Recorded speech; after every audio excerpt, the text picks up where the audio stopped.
Quelques éclaircissements sur ce dossier qui a été le feuilleton de l'été où chacun a fait une surenchère dans ses propos pour dire tout ce que vient de dire notre collègue avec excès, comme si on voulait en faire une forteresse ou un camp retranché. Absolument pas. Il y a au-delà des particuliers qui habitent sur ce même résidence, un particulier qui ne peut pas rentrer chez lui en période d'été, qui ne peut pas en sortir quand il veut. Ça aussi, vous auriez dû le dire dans votre intervention. Et il y a une société qui a été installée à l'intérieur du fortin de Corbières avec une délibération, une convention signée pour une exploitation de 10 ans. Il n'est pas une location, c'est une exploitation qu'il doit faire selon les critères que vous avez votés en conseil municipal. Tout est fait dans ce sens-là, sauf qu'il y a des personnes qui travaillent, qui ne peuvent pas y rentrer travailler ou en sortir dans les bonnes conditions. Que c'est simplement la mise en place d'une servitude de passage pour que les uns et les autres puissent accéder sur ce lieu mis à disposition. Que voulez-vous que l'on fasse sur cet endroit?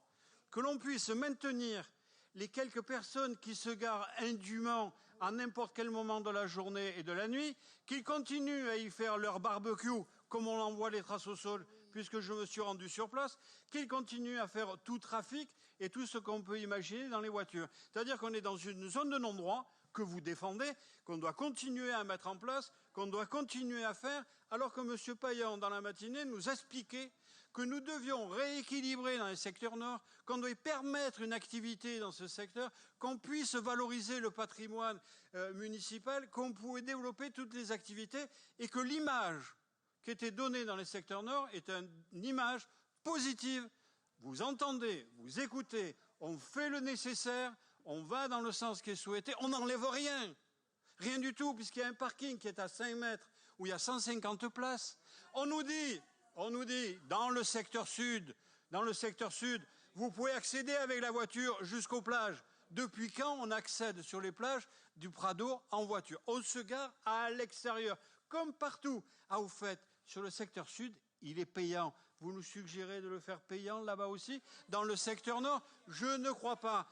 On développe différentes activités et on nous dit ce n'est pas ça qu'il faut faire. Mais que faut-il faire? Vous qui ne connaissez pas M. Jean-Christophe Marquet, mais qui dites sans arrêt, vous ou d'autres, pardonnez-moi, d'autres, que c'est donné à vil prix, alors que celui-ci, en plus du loyer qu'il paye à la ville, a investi plus de 413 000 euros.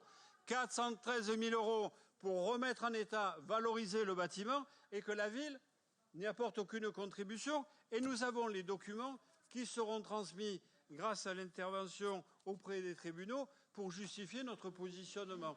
Donc il n'y a aucun problème, aucune difficulté. Mais certains qui ne sont pas ici, qui sont députés, se permettent d'intervenir à l'extérieur, ceux qui appartiennent au Nouveau Monde, pour nous expliquer comment il faut faire. Lui qui devait uniquement faire le député, il fait le conseil municipal qu'il n'est pas. Il nous dit on aurait dû mettre des policiers. C'est grotesque, c'est écrit dans toutes lettres, pardonnez-moi. Des policiers pour faire en sorte que les gens ne viennent pas stationner, ne viennent pas faire des barbecues, ne viennent pas faire des trafics illicites dans cette zone de non-droit. Il nous dit, c'est grotesque que vous ne les mettiez pas. Le député et le représentant politique du gouvernement, c'est à lui qu'appartient le pouvoir régalien de faire en sorte que le ministre de l'Intérieur donne des moyens policiers supplémentaires pour qu'on puisse mieux intervenir sur les quartiers, avant d'en arriver à l'armée, que la police fasse déjà son travail. Mais lui, il invective, mais ne propose rien. Il ne fait pas venir des effectifs de police supplémentaires. Il dit que nous polluons dans les quartiers, avec les croisières, avec ces bateaux. Il avait peut-être lui aussi encore oublié que le port était autonome et qu'il ne dépendait pas de la ville. Nous aimerions bien qu'il dépende de la ville.